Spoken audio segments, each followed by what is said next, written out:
የኢትዮጵያ ኦርቶዶክስ ተዋሕዶ ቤተክርስቲያን በየቤተ መቅደሱ ፊት ለፊት የሚቀመጥ የቅድስት ሥላሴ ስዕል አለ። ይህንን ስዕል በተመለከተ እንግዲህ በታቦትም ላይ በሁሉም አብያተ ክርስቲያናት የኢትዮጵያ ኦርቶዶክስ ተዋሕዶ ቤተክርስቲያን እንደዚሁም የኤርትራ ኦርቶዶክስ ተዋሕዶ ቤተክርስቲያን የቅድስት ሥላሴ ስዕል በሁሉም ቤተ መቅደሶች አለ። ይህንን ስዕል በተመለከተ አንዳንድ ሰዎች ሲያዩ መጀመሪያ የሚያነሱት ጥያቄ እግዚአብሔርን ማን አይቶት ሊሳል ይችላል ወይም እግዚአብሔር እንዴት ሊሳል ይችላል የሚል ጥያቄ ነው።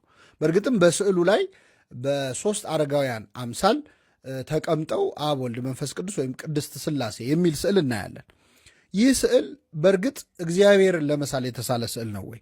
በዚህ ስዕልስ ምንድን ነው መባል የተፈለገው? የዛሬ ትኩረታችን የቅድስት ሥላሴ ስዕል ላይ ሆነ። እንግዲህ የሥላሴ ስዕል ወይም የቅድስት ሥላሴ ስዕልን በተመለከተ በኢትዮጵያ ኦርቶዶክስ ተዋሕዶ ቤተክርስቲያን በሁሉም ስፍራ በቀኖና ተወስኖ ቤተ መቅደስ በሚገነባ ጊዜ ከፊት ለፊት የሚሳለው የቅድስት ሥላሴ ስዕል ነው። በዚህ ስዕል ላይ ሦስት አረጋውያን አንድ አይነት መልክ ያላቸው በዙፋን ላይ ተቀምጠው በዙሪያቸው አራት እንስሳት አርባዕቱ እንስሳ የሚባሉት ገጸ ሰብ፣ ገጸ አንበሳ፣ ገጸ ላይምና ገጸ ንስር የሚባሉት ማለት ነው በዙሪያቸው ሆነው 24 ካህናተ ሰማይ ደግሞ በፊታቸው እያጠኑ ስሉስ ቅዱስ የሚል ጽሑፍ ወይም አብ፣ ወልድ፣ መንፈስ ቅዱስ የሚል ጽሑፍ ተጽፎበት በኢትዮጵያ ኦርቶዶክስ ተዋሕዶ ቤተክርስቲያን ቤተ መቅደስ ሁሉ አለ። በታቦትም ላይ አለ፣ በብራና መጽሐፍት ላይ አለ። በብራና መጽሐፍት ድጉሰት ላይም እንደዚሁ በአንዳንድ በጥንታዊ በተለይ በብረት የሚሰሩ የተደጎሱ ጥንታዊ ብራናዎች ላይ የቅድስት ሥላሴን ስዕል እናገኘዋለን። ለመሆኑ ይህ ስዕል ምንድን ነው መነሻው? ከመቼ ጀምሮ ነው መሳል የጀመረው የሚለውን በደንብ ማየት ያስፈልገናል። ወደዚህ ከመምጣቴ በፊት የመጀመሪያውን ጥያቄ ትንሽ እንመልከተው። የመጀመሪያው ጥያቄ ምንድን ነው? እግዚአብሔርን ማን አይቶት ነው በዚህ መልኩ የተሳለው? ወይም ደግሞ አብ፣ ወልድ፣ መንፈስ ቅዱስ ተብሎ ስዕል ሲሳል የሥላሴ ስዕል ሲሳል ታይቶ ያውቃል ወይ እግዚአብሔር? በባህሪው አይታይም አይደለው የሚል ጥያቄ ነው።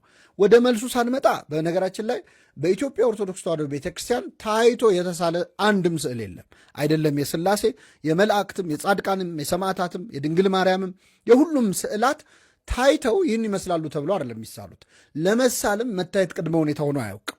ለምሳሌ መላእክት አይታዩ፣ አይጨበጡም፣ አይዳሰሱም። በተገለጡባቸው ጊዜያት በተገለጡባቸው ሁኔታዎች ወይም ደግሞ በውክልና ይሳላሉ እንጂ የተሳለው አካል ይህንን ይመስላል ተብሎ ተስሎ አያውቅም። ስለዚህ ለሥላሴ ስዕል የምናነሳውን ጥያቄ ለማንኛውም ስዕል ብናነሳው ተመሳሳይ መልስ ነው ሊሰጥ የሚችለው። ታይቶ የተሳለ አንድም ስዕል የለም። ግን ወደ እግዚአብሔር በተለይ አብ፣ ወልድ፣ መንፈስ ቅዱስን ስሉስ ቅዱስን መሳል እንዴት ነው የሚለውን በሰፊው ማየት ያስፈልጋል። በመጀመሪያ ስለ እግዚአብሔር አለመታየት ጥቂት ነገር ልንገራችሁ። መጽሐፍ ቅዱስ ላይ ሁላችንም የምናውቀው ጥቅስ የዮሐንስ ወንጌል ምዕራፍ 1 ከቁጥር 18 ላይ ቅዱስ ዮሐንስ መቼም ቢሆን እግዚአብሔርን ያየው አንድስ እንኳ የለም ብሎ ተናግሯል። ትክክል ነው። መቼም ቢሆን ማለት ትናንትም ዛሬም ነገም፣ አንድስ እንኳ ማለት ሰውም መልአክም ማንኛውም ፍጡርም እግዚአብሔርን ያየው አንድስ እንኳ የለም ይላል። ስለዚህ እግዚአብሔር በባህሪው አይታይም። መታየት የሚችል አምላክ አይደለም። በግልጽም እንደማይታይ ራሱ እግዚአብሔር ተናግሯል። የማይታየው አምላክ ተብሎ የሚነገርለት ነው። ለሙሴም ሰው ፊቴን አይቶኝ አይድንም ይላል። ግን በጣም የሚገርመው መጽሐፍ ቅዱስ ላይ እግዚአብሔር ስለ አለመታየቱ የተነገረውን ያህል ስለ መታየቱም በዛን ያህል ተጽፏል። ለምሳሌ ነቢየ እግዚአብሔር ዳዊት ስለ እግዚአብሔር አለመታየት እንዲህ ብሏል። መቼ ደርሳለሁ? የአምላኬንስ ፊት መቼ አየዋለሁ? ይላል። እግዚአብሔርን ማየት ናፈቀ። ይኸው ዳዊት በሌላ መዝሙሩ ላይ ደግሞ እግዚአብሔርን ዘወትር በፊቴ አየዋለሁ በቀኜም ነውና አልታወክም ይላል። እስቲ አሁን እነዚህ ሁለት ጥቅሶች ቢቀርቡላችሁ እንዴት ታስተናግዷቸዋላችሁ? እግዚአብሔር ይታያል ወይስ አይታይም? ዳዊት መቼ ደርሳለሁ መቼ አየዋለሁ ይላል። መልሶ ደግሞ ሁልጊዜ እግዚአብሔርን አየዋለሁ ይላል። ሌላም ልጨምርላችሁ። ለምሳሌ ሙሴ እግዚአብሔርን 570 ጊዜ አነጋግሯል። ነገር ግን አንድም ጊዜ አላየውም እና በመጨረሻ እግዚአብሔርን ለማነጋገር ራሱ ሙሴ ጠየቀ። በጠየቀ ጊዜ እግዚአብሔር ሰው ፊቴን አይቶኝ አይድንምና ልታየኝ አትችልም አለው ይላል። ስለዚህ ሙሴ እግዚአብሔርን አላየውም ማለት ነው።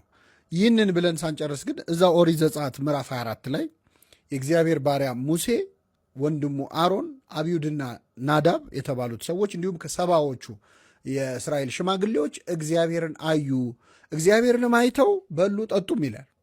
እግዚአብሔርን አዩ፣ ከእግሩ በታች ወደቁ ይላል። ስለዚህ እግዚአብሔርን አይቶታል ሙሴ ወይስ አላየውም? አይቶታል የሚልም አለ፣ አላየውም የሚልም አለ። ትንቢተ ኢሳይያስ ምዕራፍ 1 ሲጀምር ምን ይላል? እግዚአብሔርን ከፍ ባለ በረጅም ዙፋን ላይ ተቀምጦ አየሁት ይላል። ስለዚህ እግዚአብሔር ይታያል ወይስ አይታይም? ቅዳሴያችን ላይ አባ ሕርያቆስ እስመ በአንጽሖ መንፈስ ርእይዎ ነቢያት ለእግዚአብሔር ነቢያት እግዚአብሔርን መንፈስን ንጹሕ በማድረግ አይተውታል፣ ፊት ለፊትም ተያይተዋልና ይላል። ስለዚህ ነቢያት መንፈስን ንጹሕ በማድረግ አይተውታል ወይስ አላዩትም? መቼም ቢሆን ያየው የለም ይላል። ደግሞ መልሶ አዩ